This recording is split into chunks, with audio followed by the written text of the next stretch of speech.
আসসালামু আলাইকুম। বাংলাদেশ বেতার রাজশাহী স্থানীয় সংবাদ পড়ছি রাবেয়া বসরি।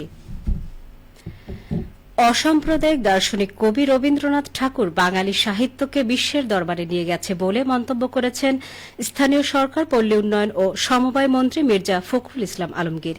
তিনি আজ সকালে নওগাঁর পতিশ্বরে বিশ্বকবি রবীন্দ্রনাথ ঠাকুরের ১৬৫তম জন্মবার্ষিকী উপলক্ষে আয়োজিত অনুষ্ঠানে এই মন্তব্য করেন।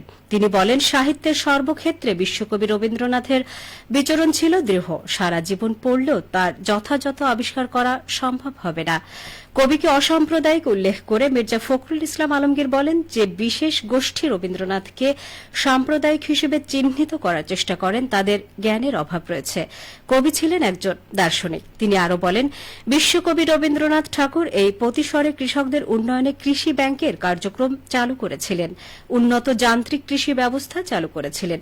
কবির এই ধারণাকে ধারণ করে সরকার কৃষি ও কৃষকদের উন্নয়নে কাজ করছে। এর আগে সকালে জাতীয় পতাকা উত্তোলন ও বেলুন ফেস্টুন উড়িয়ে অনুষ্ঠানের উদ্বোধন করেন এলজিআরডি মন্ত্রী। অনুষ্ঠানে বিশেষ অতিথি হিসেবে উপস্থিত রয়েছেন ভূমিমন্ত্রী মোহাম্মদ মিজানুর রহমান মিনু, সংস্কৃতি বিষয়ক মন্ত্রণালয়ের প্রতিমন্ত্রী আলী নেওয়াজ মাহমুদ খৈয়াম, জাতীয় সংসদের হুইপ অ্যাডভোকেট রুহুল কুদ্দুস তালুকদার দুলু। অনুষ্ঠানে রাজশাহী বিভাগীয় কমিশনার ড আনামা বজলুর রশিদ সভাপতিত্ব করেন। রাজশাহী ৩ পবা মোহনপুর আসনের সংসদ সদস্য অ্যাডভোকেট শফিকুল হক মিলন বলেছেন, তরুণ সমাজকে মাদক, কিশোর গ্যাং ও অসামাজিক কর্মকাণ্ড থেকে দূরে রাখতে খেলাধুলার বিকল্প নেই। তিনি আজ সকালে পবা উপজেলার সিদুর কুসুম্বি শিয়ালবের সরকারি প্রাথমিক বিদ্যালয় মাঠে শহীদ জিয়া স্মৃতি ফুটবল টুর্নামেন্টের উদ্বোধনী অনুষ্ঠানে প্রধান অতিথির বক্তব্যে এসব কথা বলেন। মিলন বলেন, খেলাধুলা তরুণদের শৃঙ্খলা বোধ, আত্মবিশ্বাস ও মানসিক বিকাশে গুরুত্বপূর্ণ ভূমিকা রাখে।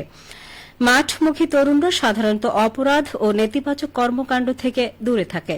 অনুষ্ঠানে স্থানীয় রাজনৈতিক ও সামাজিক ব্যক্তিবর্গ সহ বিপুল সংখ্যক ক্রীড়াপ্রেমী তরুণ উপস্থিত ছিলেন। রাজশাহীতে ধীরে ধীরে কমে আসছে সাসপেক্টেড হাম রোগীর সংখ্যা। গত ২৪ ঘণ্টায় রাজশাহী মেডিকেল কলেজ হাসপাতালে নতুন করে ১১ জন রোগী ভর্তি হলেও চিকিৎসা শেষে ছাড়পত্র পেয়েছেন ২০ জন। আজ সকালে হাসপাতালের মুখপাত্র শঙ্কর কে বিশ্বাস জানিয়েছেন, গত ২৪ ঘণ্টায় হাসপাতালে সাসপেক্টেড হামে কেউ মারা না গেলেও চিকিৎসাধীন রয়েছেন ১০০ জন রোগী।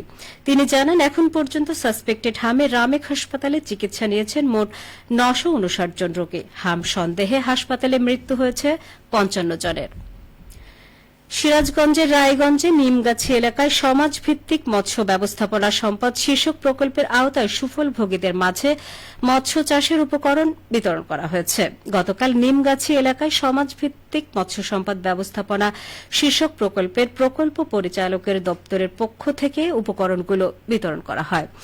উপকরণ বিতরণ কর্মসূচি উদ্বোধন করেন সিরাজগঞ্জ ৩ আসনের সংসদ সদস্য মোহাম্মদ আইনুল হক। নিমগাছি এলাকায় সমাজভিত্তিক মৎস্য সম্পদ ব্যবস্থাপনা শীর্ষক প্রকল্পের প্রকল্প পরিচালক শহীদুল ইসলাম সহ মৎস্য দপ্তরের কর্মকর্তারা অনুষ্ঠানে উপস্থিত ছিলেন।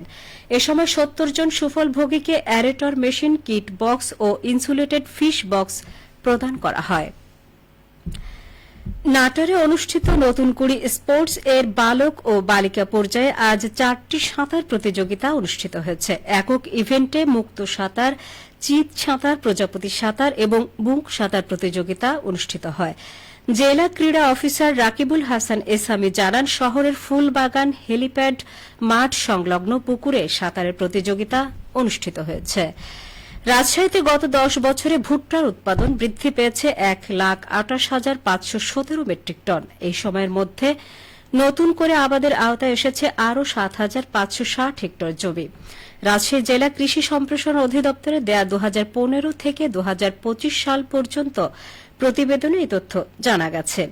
কৃষি অফিসের সহযোগিতা ও পরামর্শে রাজশাহী জমিতে ভুট্টার আবাদ ও উৎপাদন বৃদ্ধি পেয়েছে।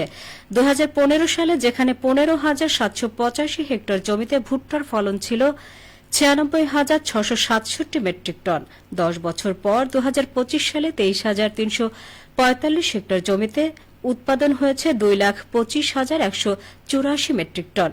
ভুট্টার দাম ভালো পাওয়ায় ভুট্টা চাষে আগ্রহ বেড়েছে কৃষকদের মাঝে। রাজশাহী জেলা কৃষি সম্প্রসারণ অধিদপ্তরের উপপরিচালক মোহাম্মদ নাসির উদ্দিন জানান, ভুট্টা চাষে আগ্রহ বেড়েছে কৃষকদের। এর অন্যতম কারণ রাজশাহী সহ আশেপাশের এলাকায় গবাদি পশু ও মাছের খাবারের জন্য একাধিক কারখানা গড়ে উঠেছে। এসব কারখানায় ভুট্টার ব্যাপক চাহিদা রয়েছে। ভুট্টার উৎপাদন বৃদ্ধির অন্যতম কারণ এটি। সবশেষে আবহাওয়া। আজ দুপুর 2টায় রাজশাহীতে তাপমাত্রা ছিল 33 ডিগ্রি সেলসিয়াস। এ সময় বাতাসে আপেক্ষিক আর্দ্রতার পরিমাণ ছিল 49%। রাজশাহী ও পার্শ্ববর্তী এলাকায় আজ সূর্যাস্ত সন্ধে 6টা 38 মিনিটে। সংবাদ শেষ হলো। আমাদের পরবর্তী সংবাদ বিকেল 4টা 5 মিনিটে।